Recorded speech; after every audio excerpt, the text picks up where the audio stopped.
Hello mga mi! It's another day in my life as a content creator. Ngayon pa nga lang ako magkakape dahil tinanghali nga ako ng gising. Sa mga oras nga din na yan ay umahon na sila papa ng bundok. At yung mga kapatid ko naman at pamangkin ay pumasok na din sa school. Bali, apat na nga lang pala kaming naiwan. Ako, si mama at yung kapatid ko, pati yung isa ko na ding pamangkin. At masasarap nga ang kape kung ang nakikita mong view ay maganda din. Pumunta nga lang pala ako sa harap ng bahay namin sa may garden ni Mother Earth. At habang tinitingnan ko nga ang mga halaman ni Mother Earth ay napansin ko yung mga saput-saput na to ng mga gamba. Masyado na kasing busy si Mother Earth sa mga apo niya sa pag-aasikaso, kaya naman hindi niya na masyadong naaasikaso ang kanyang halaman. Si Mother Earth talaga ay mahilig sa mga halaman kahit noon pa, kaya naman mukhang jungle na din yung bahay namin. Napansin ko nga ding hindi masyadong maayos yung pagkakaalay ng mga halaman niya kaya inayos ko. Kasama ko nga pala ang aking pamangkin Dia na si Althea. Dahil mamayang hapon pa din naman ang kanyang pasok. At naaalala niyo pa ba yung nasira kong sandals? Dahil wala din naman ako masyadong gagawin, ay yun na lang muna ang asikasuhin ko. Wala pa din naman kasi akong pambili ng bago, kaya naman lalagyan ko na lang muna ng dikit. At sa mga oras nga na yan, hindi pa talaga ako tapos magkape. At yung kape nga ay malamig na. At kung mapapansin nyo nga din ay puro picture sa may likodan ko. Bukod kasi sa halaman ang pinagkakaabalahan ni Mother Earth ay mahilig din siyang mag-display ng mga pictures namin. At kung si Mother Earth nga ay mahilig sa mga halaman at mag-display ng mga pictures namin, si Paring Ilik naman ay mahilig sa mga alagang hayop. At ako nga ay mahilig lang kumain. At syempre nagpatuloy lang ako sa pag-aayos ng aking sandals.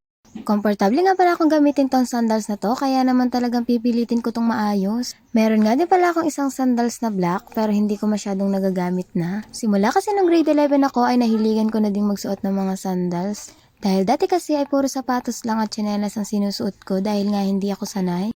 At pagkatapos ko nga malagyan ng dikit yung aking sandals, ay nag-proceed naman ako sa paglilinis. Inayos ko lang nga pala yung mga sapatos ng aking mga kapatid at nagsimula na din akong magwalis-walis. Maliit nga lang din pala yung aming bahay kaya naman hindi ako nahirapang maglinis.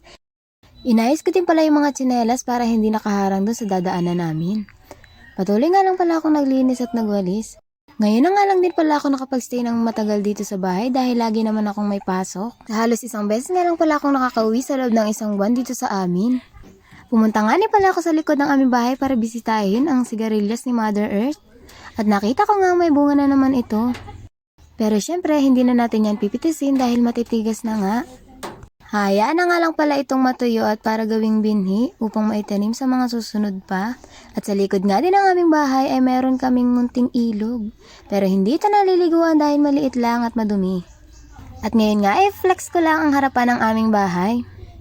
At kung mapapansin nyo nga ay puro halaman talaga ito. Kulay green nga pala ang kulay ng aming bahay dahil paborito ko ito at ganun din naman si Mother Earth. At dahil nga din wala pa kaming budget kaya naman floor mat lang muna yung nilagay namin sa aming sahig. Ilang minuto nga ay inutusan ako ni Mother Earth na magplansya daw ng kanyang susuotin. Dahil meron nga daw siyang importanteng pupuntahan. At dito nga pala ako nagplansya sa taas kung saan mapapansin yung makalat at madumi.